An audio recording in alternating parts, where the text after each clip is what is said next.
So we begin with the Declaration of Independence. Probably everyone knows a few things that are in it.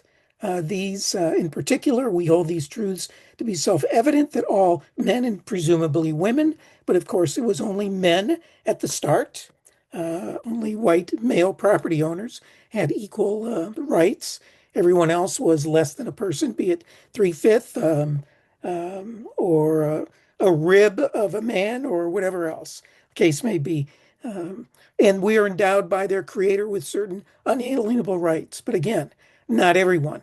Not everyone was considered a person. But nevertheless, we hold these truths to be self-evident that all men are created equal. That was, in of itself, something pretty revolutionary. So I want to talk now about, in general, what is a constitution? In general, um, most countries, not everyone, every country has a constitution, but in general, what they are is a supreme law of that land, of that country, a charter, if you will, that creates the laws of a nation. Another way to think of it is a set of bylaws. It's a legal codification of a social contract. And at its very best, it can be a binding document reflecting the just and equitable principles, values, and aspirations. So that's what, in general, in different places, different times, people may define it in one or more of these ways. But the idea being that it is the place, the singular place where the basic rules governing how people are going to react to one another and to the state is laid down. Well, the very first constitution we had was called the Articles of Confederation. And some of the principles or elements of it is that unanimous vote was required for an amendment to it. Levying taxes was in the hands of the state government, the 13 colonies that became states. The power to coin and borrow money was vested in the Articles of Confederation. There was a time limit on holding public office. There was no standing army or navy, and there was no provision for national government interference in commerce and trade. All of that was done by each state imposing tariffs on trade. The U.S. Constitution, which is what we know of as the Constitution, is actually the second one. And it was defined as, quote unquote, improvements to the earlier 1781 articles. It was ratified, as you may know, in 1787, and it was a codification of the alternatives to the grievances and the articulated aspirations that were laid out in the Declaration of Independence. Because if you recall, the Declaration had both grievances. These are the wrongs that were being done to us in the colonies, but it also was a collection of visions and aspirations. And so that's what this was an attempt to do. In many ways, the US Constitution, this second one, was revolutionary in these ways. It prohibited the US or any state from granting nobility. It guaranteed to each state a republican form of government. It entitled citizens of each state to all the privileges and immunities of citizens in the several states. There was no religious test as qualifications to any office. The preamble affirmed we the people as the ultimate sovereign. Maybe the very best part, in fact, of the Constitution is that preamble that starts with we the people. It gave the authority to coin money to we the people, and habeas corpus shall not be suspended.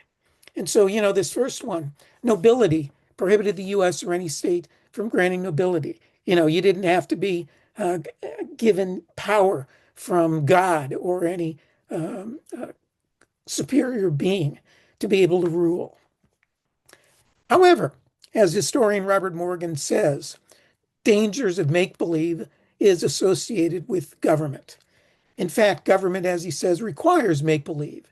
Make believe that the king is divine, make believe that he can do no wrong, or make believe that the voice of the people is the voice of God. Make believe that the people have a voice, or make believe that the representatives of the people are the people. Make believe that governors are the servants of the people. Make believe that all men are equal, or make believe they are not.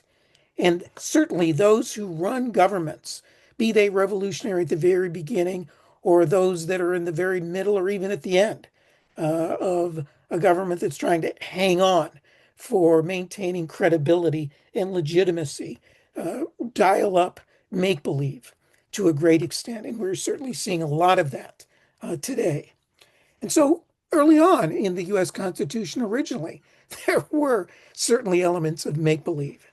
The Constitutional Convention was actually a gathering to replace the Articles of Confederation.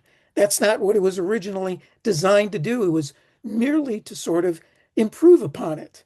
But once they got there, they locked the doors and decided to basically dispense with it. There was no election of delegates. The meetings were closed. The minutes were not made public by James Madison, who was the secretary for 53 years. And many, including the Federalists, remember there were two camps at the time, the Federalists and the Anti-Federalists, believed that their goal, the Federalists anyway, was to substitute the rule of the king by the rule of the privileged few. In essence, the new nobility. And as John Jay, one of the founding fathers and the first Chief Justice of the U.S. Supreme Court, said, I love this guy because certainly he just said it so clearly and so definitively. Those who own the country ought to govern it. Quite refreshing, isn't it? So we're going to proceed now to the very best aspirations of the Declaration of Independence were not included in the Constitution. Those being these elements. In fact, when you hear about, and probably what will be discussed at length next month as the Declaration of Independence is commemorated and celebrated by the power elite and the powers to be, you will not hear these parts of the Declaration of Independence quoted from their lips. Whenever any form of government becomes destructive of these ends, it is the right of the people to alter, or to abolish it.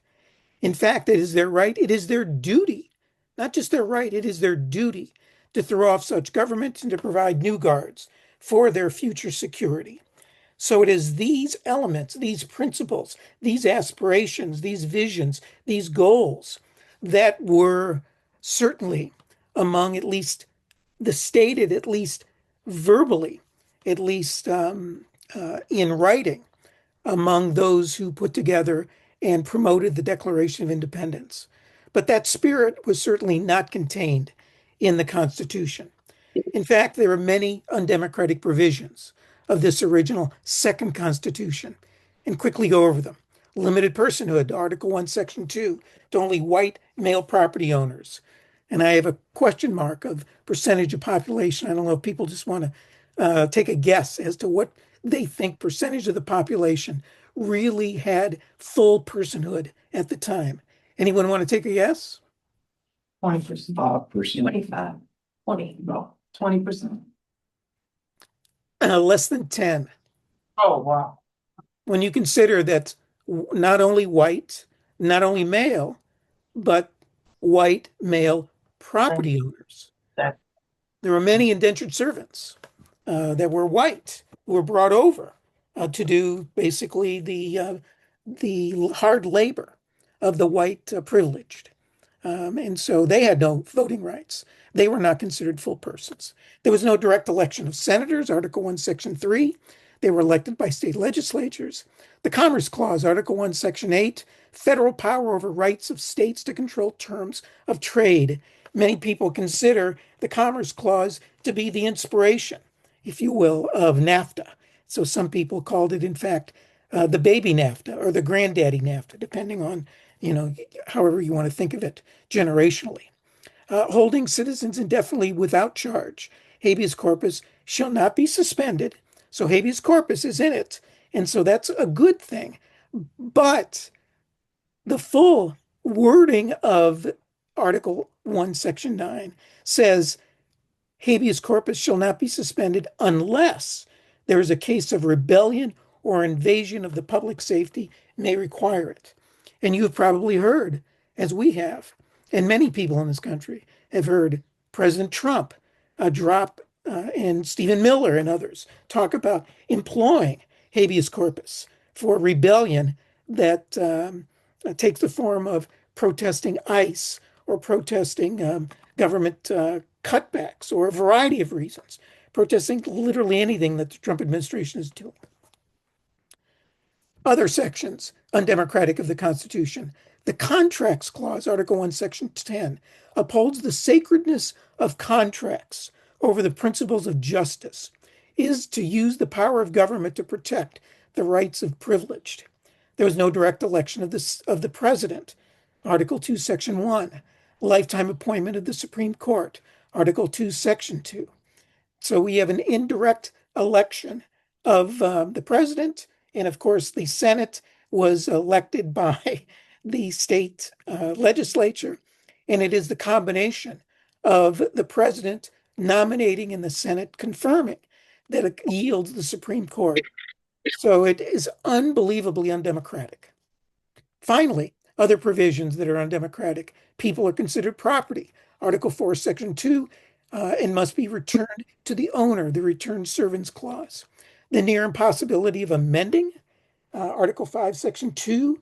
Some people have claimed in looking at constitutions around the world that it is far and away the most difficult constitution on planet Earth to amend, since it requires 2/3 of Congress and 3/4 of state legislatures, compared to very easy for people of property to amend the Constitution. That requires just 5 Supreme Court justices to do so.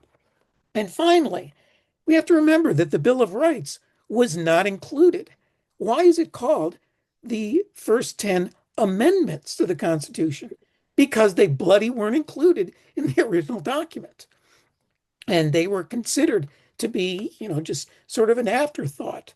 The people of property who kind of pushed through the original Constitution, didn't want, many of them want, even though there were many, the anti-federalists, that at the state level had a Bill of Rights.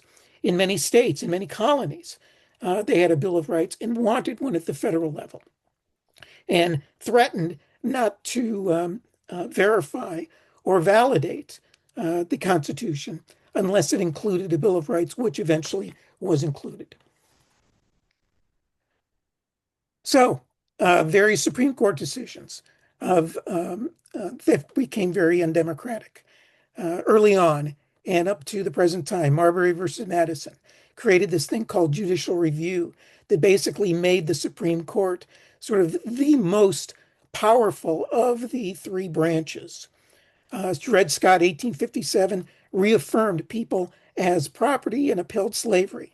Minor versus Happersett in 1874, women challenged the Supreme Court, saying, well, the 14th Amendment should apply equally to women. And they were denied equal protection rights under the 14th Amendment.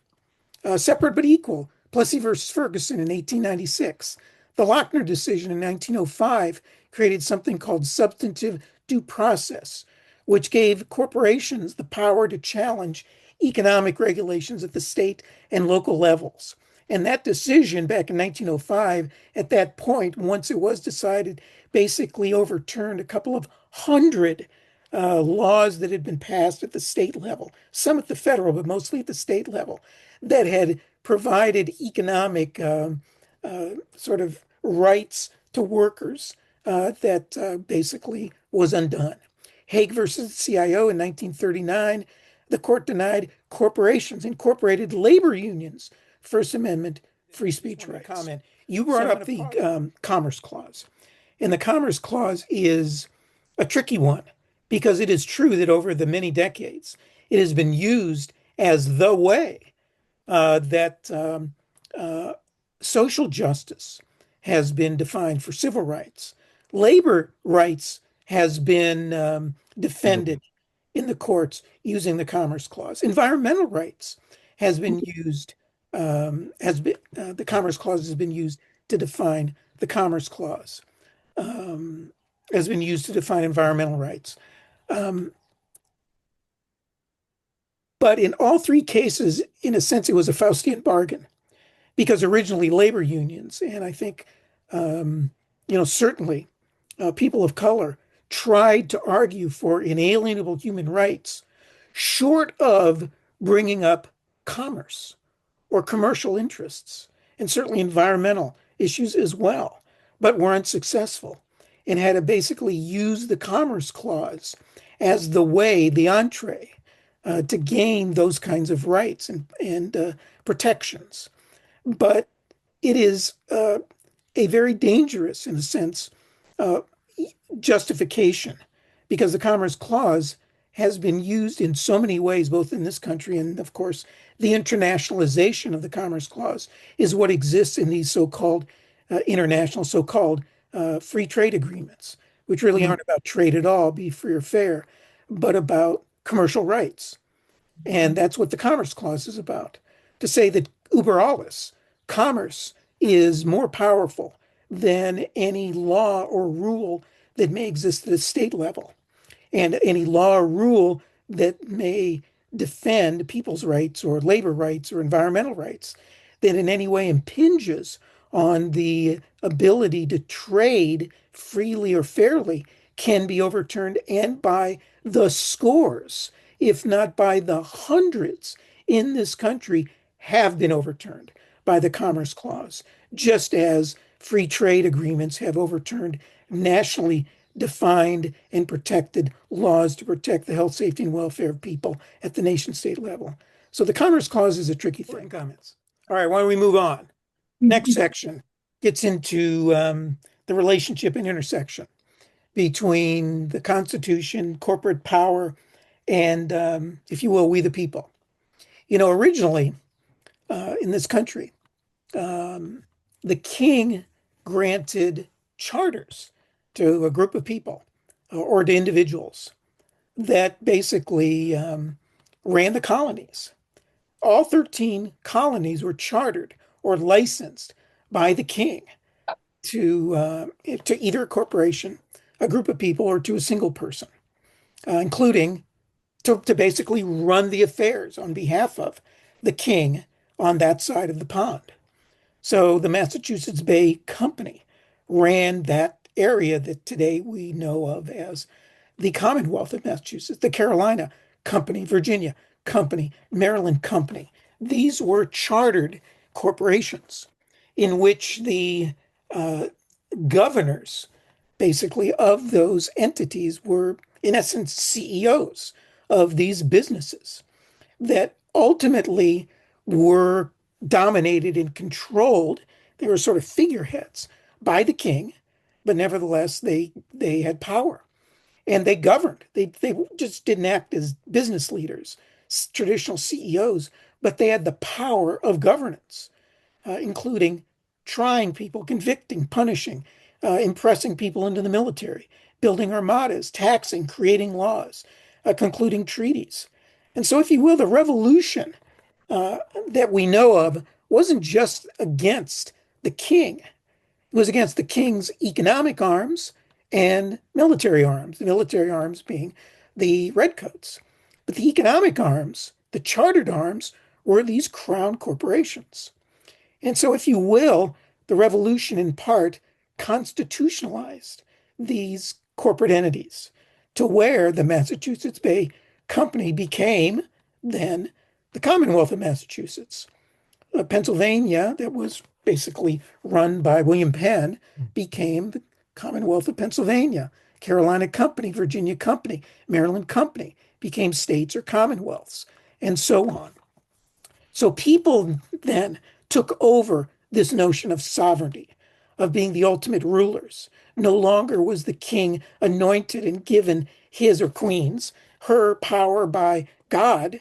Instead, we the people were sovereign. And so corporate entities, the US Constitution, we the people, and corporations, corporate entities actually are not mentioned at all in the US Constitution. They have no legal, zero legal foundation. The revolution was in part a revolution against these crown corporate entities. Corporations were created or defined by we the people and by public officials via charters or licenses, just like, and maybe some of you who are seated there this evening are people in your respective business. To do your job, if you run a business, you have to get a license to do business in South Carolina or wherever else you may be from. Well, that's what a corporate entity a corporate charter is. It was a license to do business by a group of people. And just as you, as an individual, to do your business in the present or in the past for individuals, to get that license had to adhere or have to adhere in the present to certain rules, to certain conditions to make sure you're protecting, the people you serve and not taking advantage of them or defrauding them or creating dangerous business conditions. So it was. A corporate charter or a license was developed by the state legislature and set very specific terms that only if you, as a group of people or an individual, agreed to those terms could you then get a corporate charter. And that was granted by the state legislature. But it could also be revoked by the state legislature or by the courts at the state level. So the federal government basically had virtually no role in granting, with very few exceptions. The First and Second National Bank of the United States and a couple of others were federally chartered corporations. But almost every other corporation in the first several decades of the country, and in fact to this day, the vast majority of corporations in this country are created and licensed at the state level. So that was the intention, that was the norm, that was default. The power to create and to control corporate entities was done at the state level by we the people via those that we elected, our surrogates, our representatives, state legislature that was created one at a time via these charters. And those charters, when it came to corporate entities, political money, the ability of those corporations to be involved in politicking was zero. They had no political rights to do that. Great. Charters Uh, were issued by legislatures. They had a limited lifespan. There were no civic donations. These companies could not donate to charitable purposes for fear that, a school, for example, that was receiving a charitable donation by a corporation might become subservient to it or depend on it, and thereby becoming, that company becoming powerful, too powerful. There were felonies for corporations to give money that gave money to a campaign. There was a restricted limited liability. You could not own property outside of the specific needs for the specific charter. So if you were a company, I don't know, that was building chairs, you could only own enough acreage that had enough trees to cut down to build those chairs for the 10 years or 20 years that you had your charter for. There was no interlocking board of directors. And in fact, the directors had to live in the state where corporations did their business. I thought I may have heard someone wanting to ask a question or make a comment. no, Greg, I wanted to ask you that one of my favorite Jefferson quotes is, "God forbid we not strangle the moneyed corporations in their infancy. They have been defiance against our laws and our elected government." So there was a time frame and conditions set in the beginning in all states. I don't know the answer to that. And was there a surge of corporations gaining those powers at one time? Or when did the corporations stop being strangled in their infancy? Yeah, we're going to get to that. One of my favorite decisions, just to give you a sense, a flavor, if you will, Yeah. of the culture of the day, the culture being early on in this country, the culture being that we, the people, and those we elect, we are superior. And those entities we create are subordinate. We do the defining, we do the dictating, we do the telling, we do the instructing. They, the corporate entities, are the subordinate. They follow the orders. They do what they're told to do. And if they don't do that, then their charter's revoked. And I love the language. Hey, I'm from Ohio. And, we did some research on the history of the relationship between corporate entities and we the people. And this is one of scores of decisions at the time, this being in 1900, but representative of the sort of the flavor of either the state legislature or the courts revoking the corporate charter for not following the terms of the charter. And the language here says, the time has not yet arrived when the created is greater than the creator. And it still remains the duty of the courts to perform their office in the enforcement of the laws, no matter how ingenious the pretexts for their violation may be, nor the power of the violators in the commercial world. Man, that is damn strong defining language. And that is what people who are in charge basically do and say and believe. They don't negotiate, they don't request, they don't plead, they instruct, they direct, they tell. And that's what we've got to get back to doing. Even though we don't have the power at the moment, we mentally have to imbue ourselves into thinking we have the right and the duty to instruct and to tell our legislature to revoke corporate charters that are breaking the law. So, what happened? How the hell did all this change? In responding to your question, Brett. Well, corporations didn't take all this democratic muscle flexing sitting down. They responded. They escaped. And the four ways they did it were these. One is they shifted their defining of where they were, if you will, legislatively defined or incorporated from one state to another. And there were certain states early on, it was Pennsylvania. Or I should say, yeah, Pennsylvania. No, early on, I should say it was New Jersey. New Jersey was sort of the equivalent of sort of if you were an individual and you were breaking the law and you were out west, what did you do? You ran to Mexico to escape being held responsible. Well, if you were corporations, you ran to New Jersey. They were sort of the charter mongering state. Today it's Delaware because Delaware out New Jersey, in terms of writing their corporate state law that was very generous in letting corporations do whatever they wanted to do. Second, they shifted decision making from the state to the federal level. So what they did is many of the defining laws, companies were still chartered at the state level, but a lot of the things that were done to sort of control corporations were shifted. For example, the Sherman Antitrust Act of 1890 was basically an incredibly watered down version of the control of monopolies at the state level in Ohio and Wisconsin and Pennsylvania and so many others. And John Sherman from Ohio said, man, we got to deal with this. So they shifted decision making to say, no, it's a usurpation. It's a preemption. We're no longer going to define monopolies at a state level. We're going to, up it or down it, depending on how you look at it, from the state level to the federal level.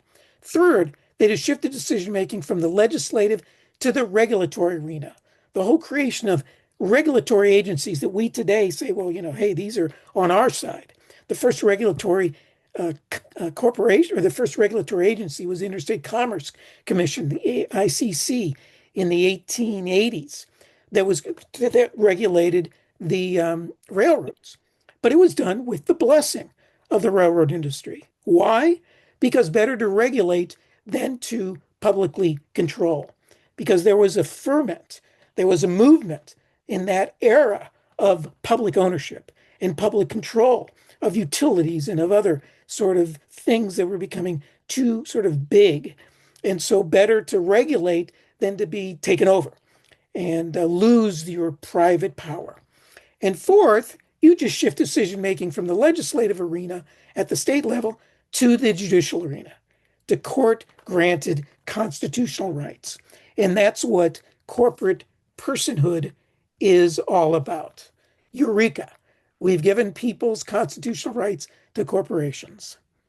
That's what corporations is. A hijacking, if you will, of corporate entities from the state level to the federal level.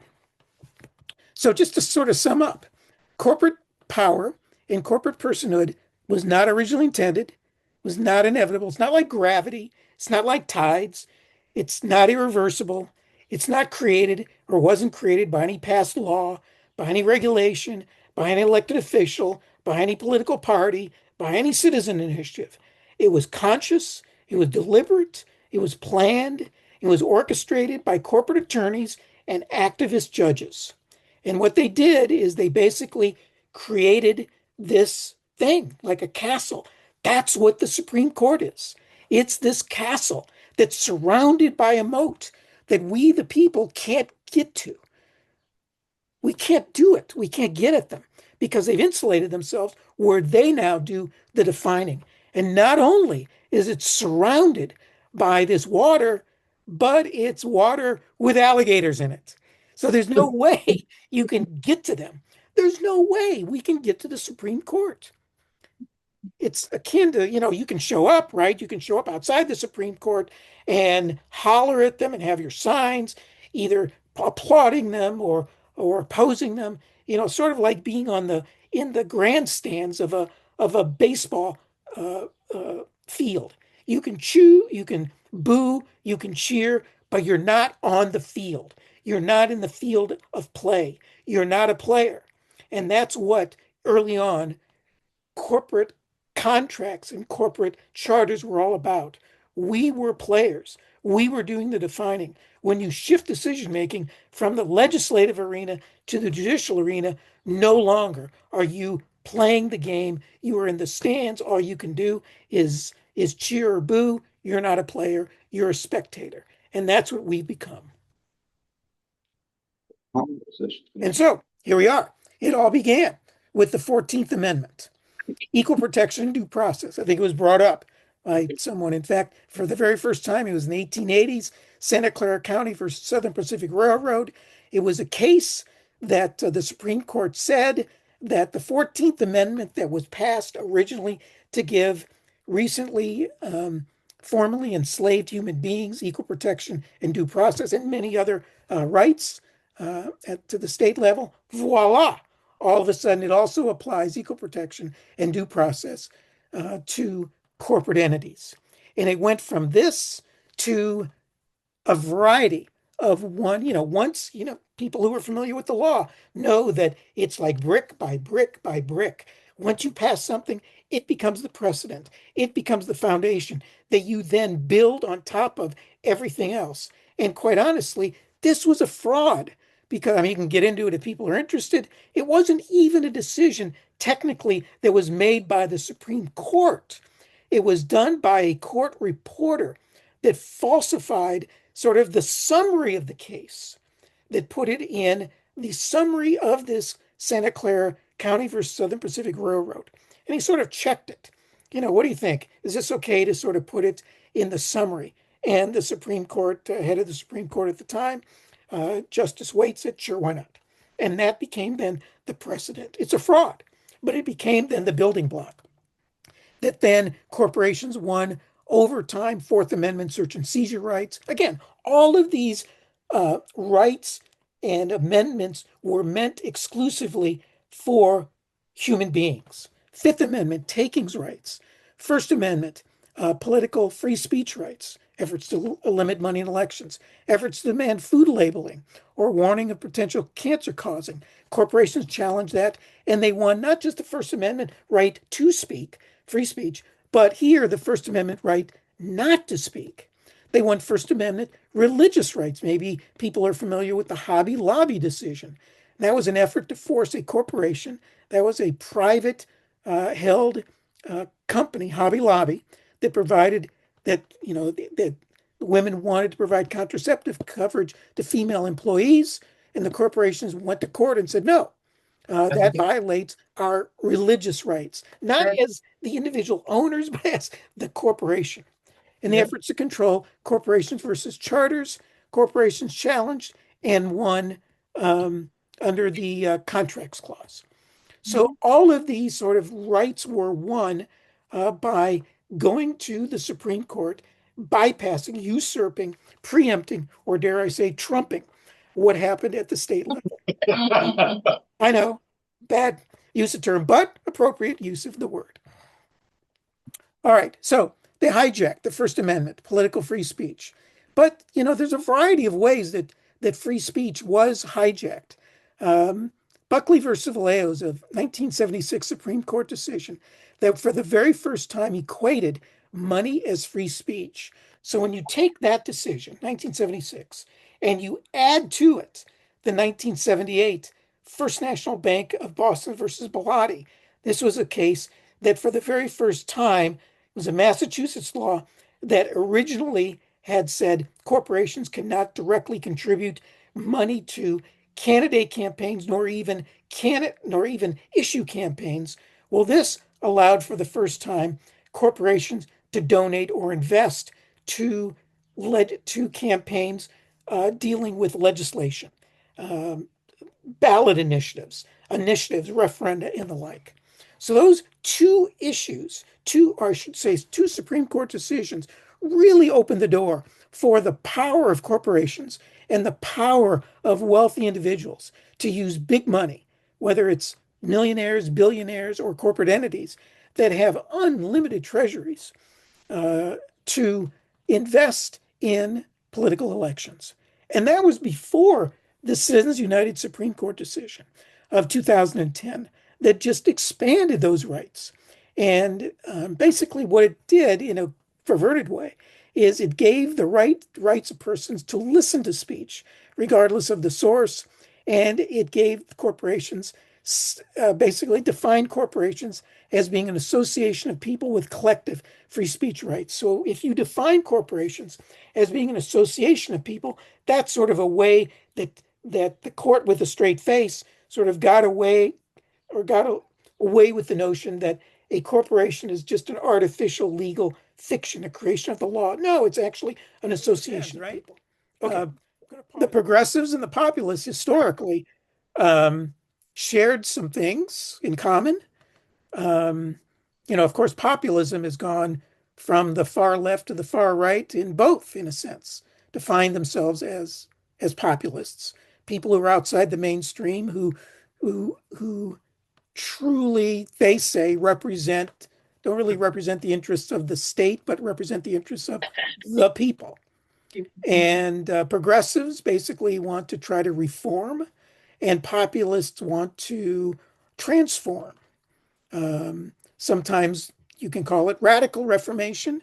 Again, you can get caught up in definitions, but the differences between the original, sort of quote unquote, original populists of the farmer agrarian populists of the 1870s through 1890s sought, and if you look at the Omaha Platform of 1892, that called for, a public ownership of railroads and a public post office that had a bank in it, and controlling corporations. I mean, a variety of, very sort of revolutionary things. Um, Creating their own money system that was tied to the sub-treasury plan. I mean, very different than the progressives that basically, the progressives basically bailed and gave in to the reality of corporatism and basically just tried to regulate as opposed to define what companies could or could not do. That's how I define. And today, the progressives, progressives and populists on the left are sort of lumped in together because to call yourself a left populist, you'll be defined as sort of a MAGA. Um, but there is and was and has a long history of left populism being very revolutionary, very um, um, pro people, although there were elements, were there not, in the 1870s to 1890s of incredible racism among the farmers in the Midwest and South, as well as, there were very few women who were leaders of the populist parties at a local level and state level. All right. So anyway, Buckley versus Vallejo. Um, just again, if money is speech, that's what it defined, be it from corporate entities or individuals, then basically, then those who have the most money have the most speech. And everybody's, the voice of everyone else is drowned out. And that is certainly what has become of what exists today. Citizens United versus FCC basically is this. Expanded the power of corporations, and it worsened conditions to where every year since 2010 every midterm and every general election, we have seen more money being spent or invested in the election. And that has taken the form largely of money that has gone for quote unquote independent expenditures that have created these advertisements, mostly attack ads. And a lot of it, not all, but a lot of it has taken the form of dark money. These are 501c4 entities, corporate entities, that by law do not have to divulge who their contributors are. And so corporate entities have created these entities and shield their money. And so a lot of these attack ads are funded by, citizens for, protecting babies and kittens. Um, and, are there to just serve their own interests. It is certainly increased the influence of super rich and billionaires to define election issues and corrupt the political process through their investments. By definition, it's diminished the voice and influence of those without money. And there is a direct, inexplicable, and inextricable connection between corporate rule and the rule of big money in elections and the rise of authoritarian rule.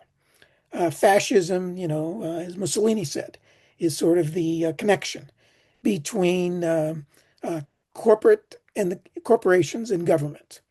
And we are seeing that rise and the entrenchment of that taking many forms. So, what do we do? What can we do? What is out there that people are doing? Well, I've been connected to this outfit called Move to Amend that seeks a constitutional amendment. It's called HJR 54, the We the People Amendment. That I know it's pretty radical, right? To say Section 1 that only human beings should have constitutional rights. People are people. People are persons, not corporate entities. And second, that money is not free speech, and that federal, state, and local governments shall regulate, limit, or prohibit contributions and expenditures. Money is not speech, protected by the First Amendment. Now, there is an alternative amendment out there that talks about the federal, state, and local government not shall regulate, but may regulate. Think for a moment. You don't have to be, right? You don't have to have gotten your law degree to know that there's a wee bit of difference between shall and may. And of course, a lot more Congress people have co-sponsored the may regulate because, of course, may by implication means may not. And they're more than willing, probably, to support that so that if it passes, then they've got a free ride to do whatever the hell they want to do, if anything. So we've got the We the People Amendment, 74 House co-sponsors, over 530,000 individuals have supported this, 820 organizations, 8 state-level resolutions or citizen initiatives. These are ballot initiatives in which people have gone and gotten signatures on a legal petition that then at the municipal level have gotten on the ballot. And in the same election where, I don't know, a Republican wins at the mayoral level or at the congressional level, uh, ours wins. So people sort of understand that the system really is fundamentally broken. And 726 municipal resolutions and citizen initiatives. All right, so this is a movement that we're trying to create. It's not the first one. There have been many, have they not, in which, all these things here just didn't happen, out of the blue. They didn't drop from the sky, and they sure as hell were not initiated by the powers to be. These happened because people came together from the bottom up, unifying across many differences, checking some of their differences at the door. You can't unify on everything.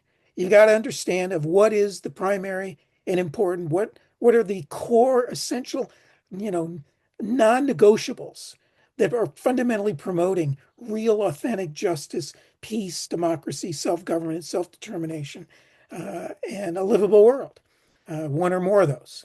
And that's what these are that have occurred from the Bill of Rights all the way down and more since the 26th Amendment that established the voting age from 21 to 18. Social movements not only have resulted in amendments, but also laws, important laws, and still happen to do. We're trying to change the Constitution. We're trying to build an authentic democracy movement because, quite honestly, we don't really have one. I like this guy here who had this T-shirt at the Occupy movement, who said is the country is broken because the system is fixed, as Oh, in wow. rigged, to benefit the super duper wealthy in corporate entities, and it is rigged. So what do we do? How do we build a democracy movement? Well, it sure as hell is a big problem, is it not? Because here are all the problems associated with and issues associated with the lack of democracy. I mean, never mind all the non-democratic problems that we have. These are just issues or problems associated with the lack of right to decide, the right of fundamental ability to flex your democratic muscle. And if you don't, it's like any muscle, if you don't have it, if you don't use it, it atrophies.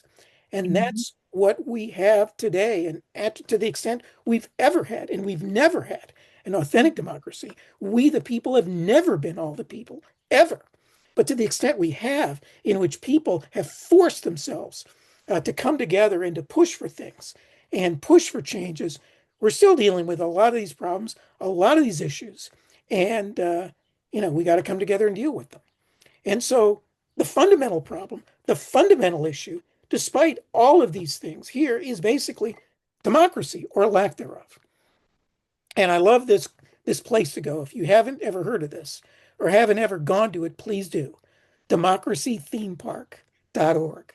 Put together by a woman named Jane N. Morse, a corporate anthropologist, former associate of mine. We were both on this group, sort of a think tank on the left called the Corporations on Law and Democracy, POCLAD, Program on Corporations, Law and Democracy. And a guy who used to do what I'm doing here today, Lewis Pitts, was also a part of that group. Jane N. Moore sadly has passed away, but she nails it in talking about what democracy is. You sort of show up, you go to polls, push a lever, push a button, and oftentimes it's not really connected to anything. Or even if you do elect somebody, they really don't have that much power because the whole system is set up to where they can't have power because they're in a box. We're in a box. We're trapped because of corporate constitutional rights and money is speech that you cannot change by a law, by a statute, by a regulation, by a executive order. You only can change that through a constitutional amendment. So what do? You got to build an authentic democracy movement that goes beyond having, look, we need better people, right? We need better people that we elect. We need better laws, better regulations, better executive decision. We need that. But we got to go even beyond single constitutional amendments, including our own, the one that many of us work on, the We the People Amendment. We've got to equitably democratize the US Constitution. And so to do that, and the reason for that is because we believe, don't look now, but we are dealing with a system, a system of crises, political, constitution, ecological, economic, social, what some people call, maybe you use the term as well, polycrisis. And the only way to do that is we've got to demand an authentically diverse, democratic, and independent democracy movement that has the power to implement fundamental solutions that are proportionate in scale. It's got to be proportionate to our current challenges. And so the way to do that, I have four elements. It's got to be diverse. It's got to reflect society. It's got to reflect people on the front lines. They got to be people who are leaders to be legit. It's got to be democratic. What's the saying that there is no way to democracy? Democracy is the way. There is no way to justice. Justice is the way. It's got to be democratic. It's got to be the only way. To be democratic, it's got to be direct democracy. It's got to be representative. It's got to be inclusive, collective. It's got to be transparent, and it's got to be cooperative or horizontal to the extent it can be. And it's got to be independent, both politically and economically. Both go together. If it's just politically independent, but you got a couple of big, billionaires funding it or a couple of corporations doing it, guess what? They've got strings, they've got pulls, they have got you behind around the neck. And it's got to be powerful and it's got to be proportionate in scale to what we're dealing with. These are the elements of an authentic democracy movement. The strategies, well, I think it's there's four of these as well. One is it just can't be out there. It just can't be external.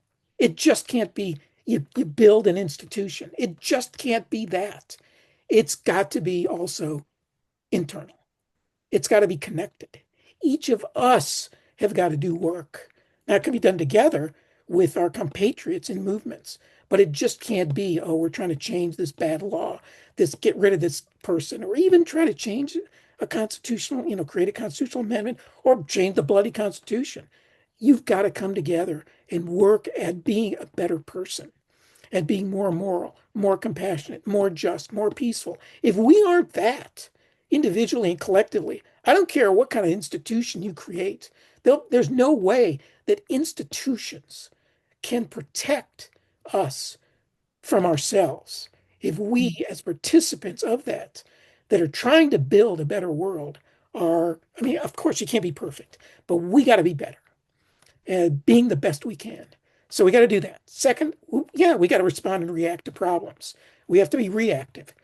And third, we've got to create alternatives at the local level. They've got to be cultural and they've got to be institutional. You got to focus on changing stuff, but you also have to create, culture. You got to change the culture. Every social movement, going back to what I talked about before in this whole social movement thing. Where is this here? No, this, all of these had a cultural dimension, not just a political dimension. Oh, we need a Bill of Rights. Oh, we need a Civil Rights Act. Oh, we need, national social change or 14th Amendment. There were cultural dimensions in which people began thinking differently, thinking that they had a right to do this. You've got to at first think about having the right and the power and the ability that I can do this and not institutionalize and not internalize what the powers to be always say to us, which is you're too stupid, you're too ignorant, you're too flawed, you're too imperfect to do this. And leave it to the experts. We'll do it for you. We're the good guys. We're the Democrats. We're the Greens. We're the whomever. Okay, it's okay to have representatives, to have some surrogates, but they can never, ever be complete substitutes for us at the local level. And lastly, we need structural change. Nonviolent resistance to oppressive, nonviolent protests, all these ways to bring about structural change. I simply end with a couple quotes that sort of, I think, typify what are the challenges. You know, it's damn hard to fight an enemy who has outposts in your head. And God, we've all got, to a certain extent, what the culture has done to many people. Now, I know many of us, many of you, the mere fact you're taking this class and in this school means you have dispensed with a lot of those outposts. But the general public has still been conditioned to think that they don't deserve to whatever have they have. They don't deserve to be treated better. You don't deserve to have, you know, national health care. You don't deserve to have, a decent job that pays a living wage, whatever. And you don't deserve to have a system in which your voice is authentically heard. So dealing with outposts, we got to get rid of those and understand that the propaganda and the narratives and the gaslighting and the Orwellian shit that comes our way, man, the Trumpians like that are flawed in a lot of ways, but they are damn masters at trying to make us think that right is left and up is down and black is white. So, got to get rid of those outposts. Do you have to deal with the people's movement right now? And when nothing is sure, this is the great thing. Everything is sort of up in the air right now. It's starting to become that way. It's like, Jesus, it is what the hell is going on? Nothing is sure now. And I know there's a lot of people say, oh, we got to go back to what we have, that sort of safety net. We got to go back. No, we're not going to go back. And, that can be terrifying, but that can be enlightening. That can be incredibly imaginative because everything now is possible. And it's up to us. It's up to us to make what people may think is impossible possible. And lastly, all the forces in the world are so powerful for as an idea whose time has come, or not as so powerful as an idea whose time has come, as Victor Hugo said. And the time, I think, in which people are pushing for something that is fundamentally, not just nibbling around the edges, not just sort of having a slightly better version of whatever the hell we've had before. That doesn't cut it. That isn't going to cut it. That's not going to, it's not enough. It can't be enough. And if nothing else, Mother Nature is telling us it will not be enough. It's not sustainable. We can't kick the can. Think of, pick your favorite metaphor. It works. We can't go back, and we're not going to go back.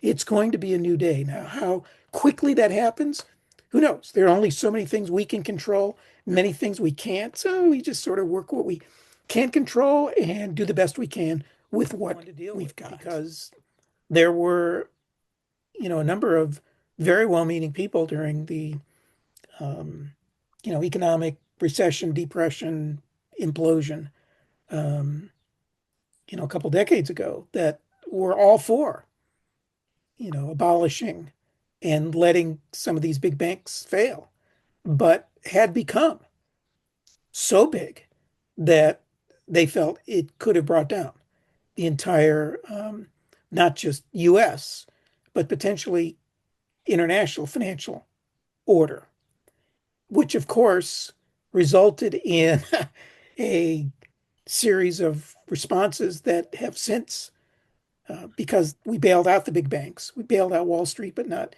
Main Street, or never mind the side streets or the back streets. That now these banks are even too bigger to fail. And so it is certainly a extremely difficult issue, but it's like anything, when you dig a hole, the first thing you got to do is stop digging.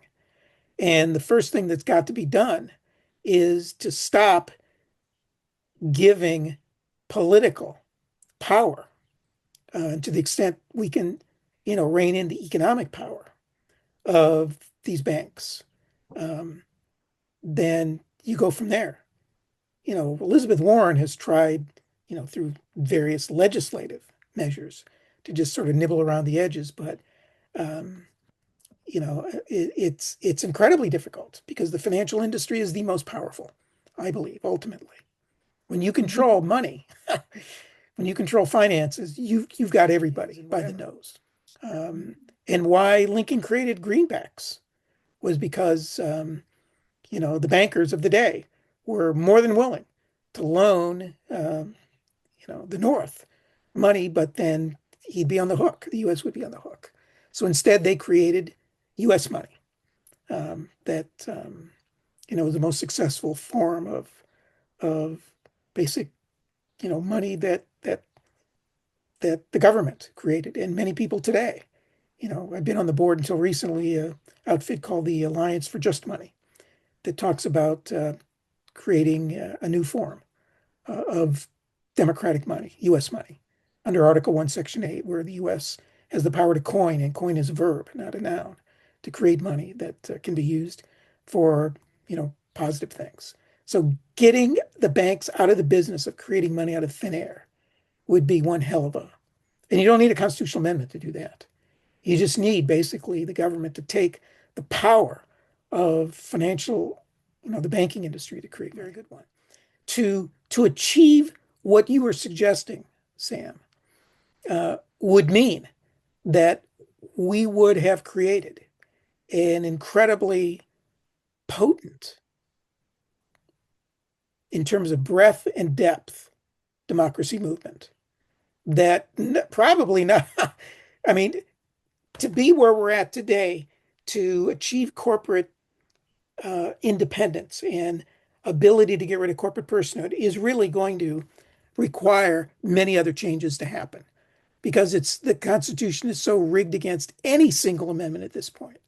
To achieve any single amendment, we're going to have to, I think, basically do a rewrite, a fundamental change. And for that to happen, then we will have achieved such a powerful, both in terms of breadth and depth, of a movement, not just externally, but internally, not just legislatively and constitutionally, but culturally, that it will then be, Sam, up to us and up to those who will have achieved that whenever that happens, whether it's today, next week, next year, next decade, whenever that happens, that it will be up to that movement to maintain that culture.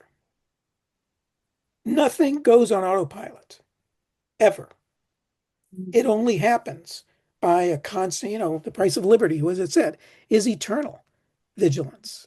The price of democracy is eternal working on democracy. It's never ending.